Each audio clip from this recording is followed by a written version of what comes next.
बिस्मिल्लाहिर्रहमानिर्रहीम। हम कंटिन्यू कर रहे हैं external recruitment in the subject of recruitment and selection and the book is used staffing organisation by Heneman. Last lecture में हमने बात की थी कि हमारे पास जो कम्युनिकेशन है in implementation of the plan में हमारे पास communication of the message is important, जिसमें हमने 3 मैसेजेस को देखा था जिसको हम कम्युनिकेशन मीन्स के तौर पे यूज़ कर सकते हैं: realistic recruitment message, employment brand message और टारगेटेड मैसेज। अभी हम देखते हैं कि what is the choice of the message, कि हम किन कंडीशंस में किस मैसेज को प्रेफर कर सकते हैं। So what is the choice of message? The choice of the message depends upon few things, like पहली चीज़ लेबर मार्केट है, दूसरी है वैकेंसी की कैरेक्टरिस्टिक्स क्या हैं, और तीसरी चीज़ एप्लीकेंट कैरेक्टरिस्टिक्स क्या है। So labour market conditions vary कर सकती हैं। एक टाइट लेबर मार्केट है, लूज लेबर मार्केट है। टाइट लेबर मार्केट से मुराद क्या है कि जब हमारे पास लेबर मार्केट में सप्लाई उस तरह से अवेलेबल नहीं है और applicants are difficult to come by and realism is not an effective message, तो फिर हमारे लिए एक चॉइस डिफर करेगी। और this is because the chance that an applicant self select out of the applicants pool is larger to fulfil job opening quickly in the short run then a realistic message will have counterproductive effects. तो यहाँ पर आप branding message को use करेंगे तो it might be preferred. So realistic message आपका एक different view दे रहा है। सो टाइट लेबर मार्केट में it might not be feasible enough. और जब ऑर्गेनाइजेशन इंगेज होती हैं in a tight market they can better use branded and targeted message since they are more effective in attracting applicants. Sorry. So labour market क्या है, कैसी है, vacancy की characteristics क्या हैं वो भी काउंट करते हैं, और एप्लीकेंट्स का ways and means of searching for the job भी हमारे लिए मैटर कर रहा होता है कि हम किस किस्म के मैसेज को चूज़ कर रहे हैं। मैसेज तो चलें जी, फॉर इंस्टेंस हमने यहाँ पर ये काम किया कि we have created that message. अब इस मैसेज की क्या रिक्वायर्ड है? Communication. How we will communicate this message towards the applicants. So हम अब देखते हैं कम्युनिकेशन मीडियम हमारा कौन सा होना चाहिए। What is the communication medium, यानी how our message will reach towards the applicant. जैसे अब यहाँ पर अगर हम देखें तो कम्युनिकेशन प्रिंसिपल में कुछ कहते हैं, बात करते हैं कि there is a sender. Sender basically क्या क्रिएट करता है? मैसेज क्रिएट करता है। ये मैसेज हमने क्रिएट कर लिया और हम ऑर्गेनाइजेशन यहाँ पर एज अ सेंडर है। ये मैसेज बेसिकली क्या है? ये आपका एडवर्टाइजमेंट्स। अब ये मैसेज कहाँ तक पहुँचना है? This is suppose to reach towards the receiver, और मैसेज के लिए हमें क्या चाहिए? मीडियम, और मीडियम के ज़रिए ये रिसीवर तक पहुँचेगा। सो अब देख लेते हैं कि what is the medium that we should be selecting. So effective communication media आपके पास वेरियस फॉर्म में आते हैं। हाई इन रिचनेस होने चाहिए और क्रेडिबिलिटी उनकी हाई होनी चाहिए। रिच मीडिया चैनल्स बेसिकली आपके लिए क्या करते हैं? आपको अलाउ करते हैं कि आप टाइमली पर्सनल फीडबैक ले सकते हैं, and a variety of methods for conveying message आपके पास मौजूद होते हैं, and they are customised to each respondent specific needs. So ये डिपेंड कर रहा होता है। So credible media channels transmit information that is honest, accurate and thorough. So research भी इस एविडेंस को सपोर्ट करती है कि that respondents will have more positive image of organisation that use communication media high in richness and credibility. अब ये देख लेते हैं कि हमारे पास वो डिफरेंट मीडियम्स क्या हैं। पहले मीडियम के ऊपर जो हम बात करने जा रहे हैं that is the word of mouth. Word of mouth से क्या मुराद है कि जब हम कोई भी बात करते हैं अपने अराउंड तो वो सुनी जाती है और वहाँ से वो फिर स्प्रेड होती है। ये बेसिकली एक इनफॉर्मल कम्युनिकेशन मेथड है। So informal information with respect to an organisation reputation, employment practices and policies ये बनती है that can exert a powerful impact on the job seekers और impression of an employer. So हम पहली एक चीज़ जो medium use कर सकते हैं वो है वर्ड ऑफ माउथ। जैसे for instance if I talk about my own experience in pharmaceutical sales, तो वहाँ पर जो सेल्स रिप्रेजेंटेटिव होते हैं वो एक बहुत अच्छा मीडियम क्रिएट करते हैं वर्ड ऑफ माउथ के हवाले से।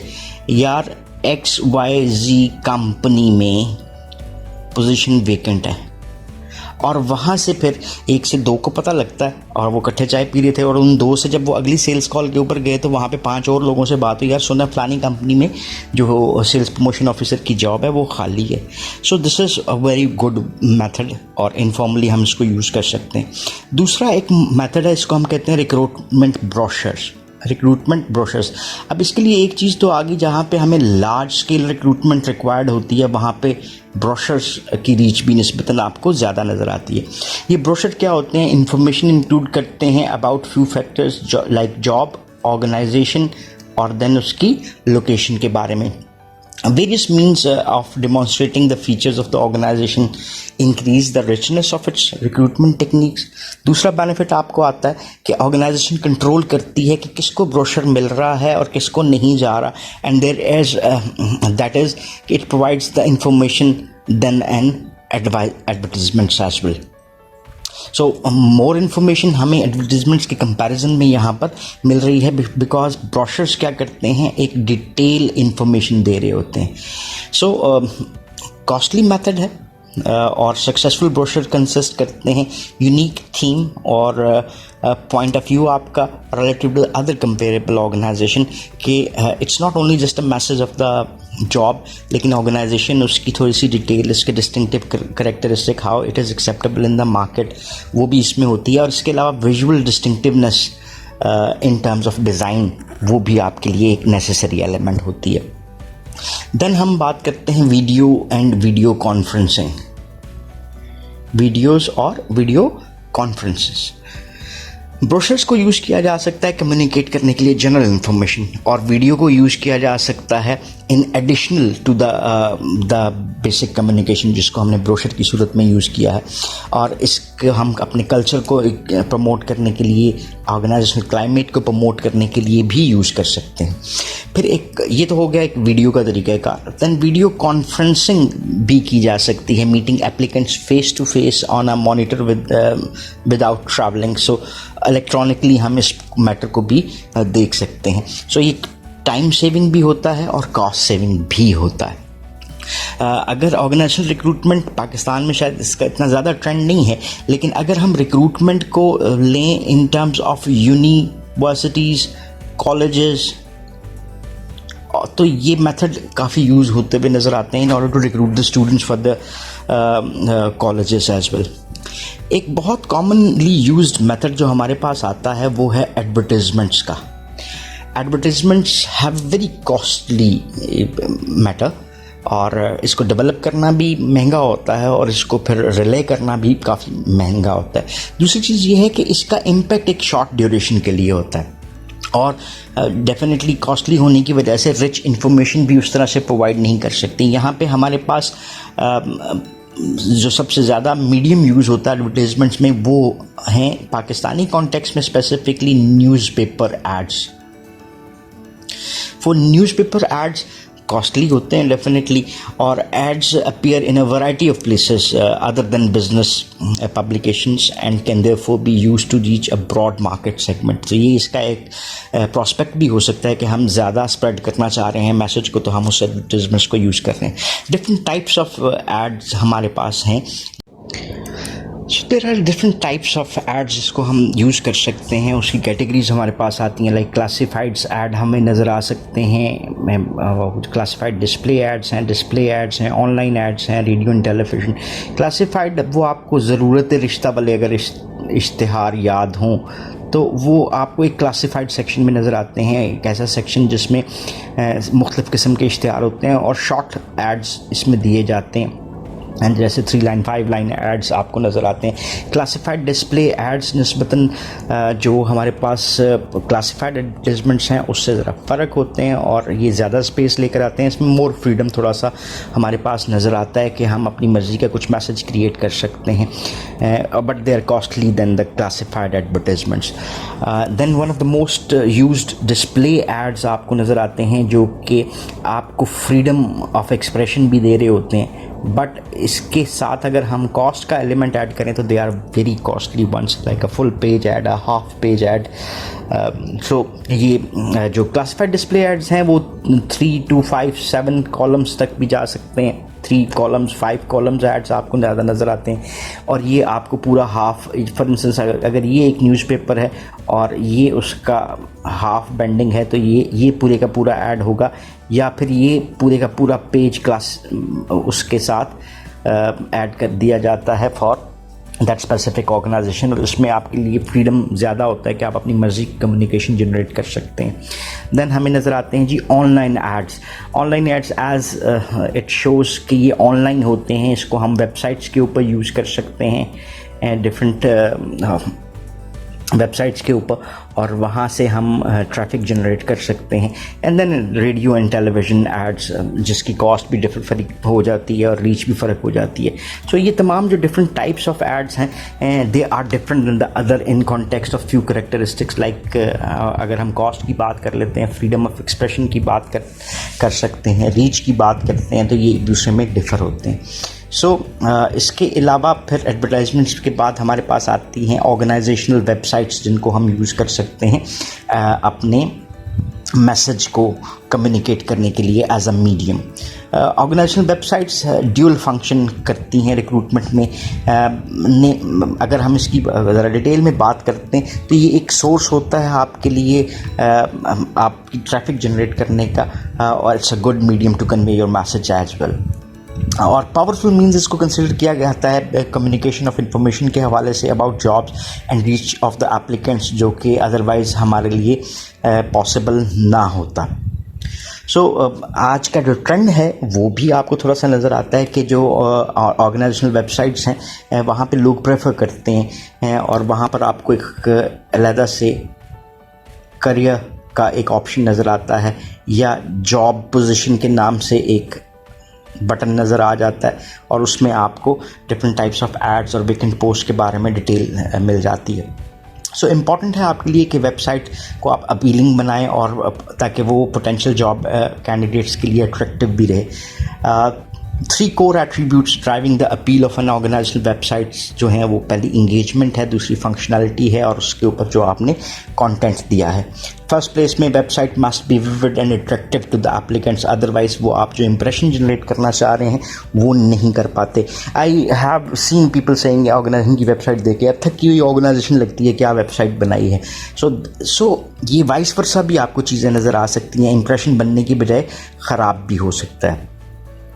और वेबसाइट आपको फंक्शनल भी नज़र आनी चाहिए, मीनिंग कि आपने उसको क्लिक किया है तो माशाल्लाह से लोडिंग में इतना ज़्यादा टाइम ले कि मैं उतना वेट ही ना कर पाऊँ। नेविगेशन एट टाइम उसमें बहुत ज़्यादा मुश्किल होती है, पता ही नहीं लगता कि कहाँ जाना है, कहाँ पे बैक का बटन है नहीं है, और इंटरेक्टिव होनी चाहिए। तीसरी चीज़ जो है कि website must convey the information prospective applicants want to see. So आपको कंप्लीट इन्फॉर्मेशन भी वहाँ पर देनी है। करंट जॉब ओपनिंग्स क्या हैं, आपकी job requirements and steps for applying क्या हैं। और फाइनली अगर हम बात करें तो always take into account that communication with an applicant shouldn't end with his or her online application. Applicants must be informed about the status of their application. Other factors which should be taken into account when designing a website, तो ये थोड़ा सा है कि simple रखें, access easy रखें, online application form ज़रूर दें, इंफॉर्मेशन ज़रूर प्रोवाइड करें, सिलेक्टेड लिंक्स दें, make sure necessary information is conveyed, और कीप इंफॉर्मेशन करंट, और evaluate and track the results as well. Next method जो हमारे पास आता है वो है जी डायरेक्ट कॉन्टैक्ट। सम ऑर्गेनाइजेशन जो हैं वो इसको प्रेफर करती हैं कि दे डायरेक्टली कॉन्टैक्ट द एप्लीकेंट्स, ताकि वो रिक्रूटमेंट आउटकम्स को इन्हांस कर सके।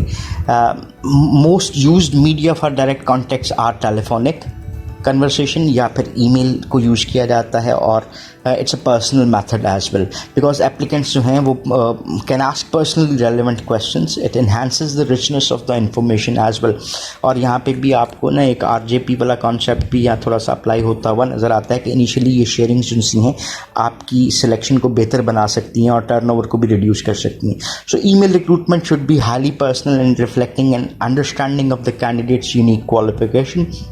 However, using personal and customized responding increase the cost per individual contact, because आपको कॉलर्स भी रिक्वायर्ड होते हैं। अब बात कर लेते हैं जी एप्लीकेंट रिएक्शंस की। एप्लीकेंट रिएक्शंस जिनसे हैं वो डिफर कर सकते हैं attitudinal and behaviour reactions to components of recruitment system. So ये बेसिकली एप्लीकेंट का रिएक्शन है, वो रिएक्शन टू द रिक्रूटर हो सकता है, reaction to the recruitment process हो सकता है, and reaction to the diversity issues भी हो सकते हैं। सो इसको देख लेते हैं जी, ये पॉसिबिलिटीज़ क्या हैं कि रिक्रूटमेंट में के प्रोसेस में रिएक्शंस टू द रिक्रूटर्स क्या है। Recruiters are those persons who are basically involve in the recruitment process. Research इसमें फोकस करती है कि रिएक्शन ऑफ द एप्लीकेंट्स उनके बिहेवियर्स और करेक्टरिस्टिक्स ऑफ द रिक्रूटर्स को किस अंदाज में लेते हैं। पहली चीज़ जो इसके बारे में है कि influence of the recruiter on job applicant reactions does not have as much influence on them as do actual characteristics of the job। so यहाँ पर वो प्रेफर करते हैं कि जो आपके पास रिक्रूटर्स हैं उनका इम्पैक्ट इतना ज़्यादा नहीं है जितना कि जॉब के करेक्टरिस्टिक्स का होता है कि लोग जॉब में कितने इंटरेस्ट ले रहे हैं। The interest in a job is strongly predicted by work environment, image of the organisation and the location. और बाज़ औक़ात जो कैंडिडेट्स हैं वो ये इन्फॉर्मेशन पहले से ही होल्ड किए हुए होते हैं कि जिस ऑर्गेनाइजेशन के लिए वो रिक्रूटमेंट प्रोसेस चल रहा है वो उस ऑर्गेनाइजेशन के करेक्टरिस्टिक्स क्या हैं। So good recruiters is not enough to attract individuals। आपको दूसरे चीज़ों को भी तवज्जो देनी चाहिए। सेकंड जो एस्पेक्ट है, influence of the recruiter is more likely to be felt in the attitudes rather than in the behaviour of the job applicants, or an applicants will not accept a job on the basis of the interaction with the recruiter, but it can lead to good publicity which in turn lead to a larger applicant pool to choose from in the future as well। so आप एक goodwill ज़रूर generate कर सकते हैं। तीसरी चीज़ जो है वो ये है कि demographic characteristics of the applicants have not much impact on the applicant reactions। और फोर्थ जो बात हमारे सामने आती है, the level of warmth the recruiter shows towards the applicant and being acknowledgeable about the job और important behaviours which influences the applicants reaction as well. और finally recruiters who show interest in the applicant are viewed more positively. So ये तो human interaction का भी एक aspect आपको basic नज़र आता है। Then reactions to the recruitment process क्या हो सकते हैं। एप्लीकेंट्स जो हैं want a system that is fair. So process के हवाले से first thing, more favourable reactions are likely when the screening devices used to narrow the applicant pools are seen as job related. So अगर हम कोई test run कर रहे हैं और वो test out of the way जाता है तो लोगों को बायसनेस शो हो रही होगी which is not preferred. Then second aspect क्या आता है रिक्रूटमेंट प्रोसेस के हवाले से कि delay time in the recruitment process have a negative impact on applicants' reactions as well। Or thirdly, the influence of the recruiter on the applicant is more likely to occur during the initial stage of the recruitment process। so उसके ऊपर भी तवज्जो देने की ज़रूरत है। Otherwise अगर उसकी अपीयरेंस अच्छी नहीं है, उसकी कम्युनिकेशन अच्छी नहीं है तो एक bad image of the organisation जो है वो जा सकता है। Finally an applicants reaction to an organisational website drive their reactions to the recruitment process as well. तो यहाँ से वो कॉन्फिडेंस बिल्ड कर रहे होते हैं। वो कहते हैं जैसे हम बात करते हैं ना, appearance of a person gives us the first message before he says anything.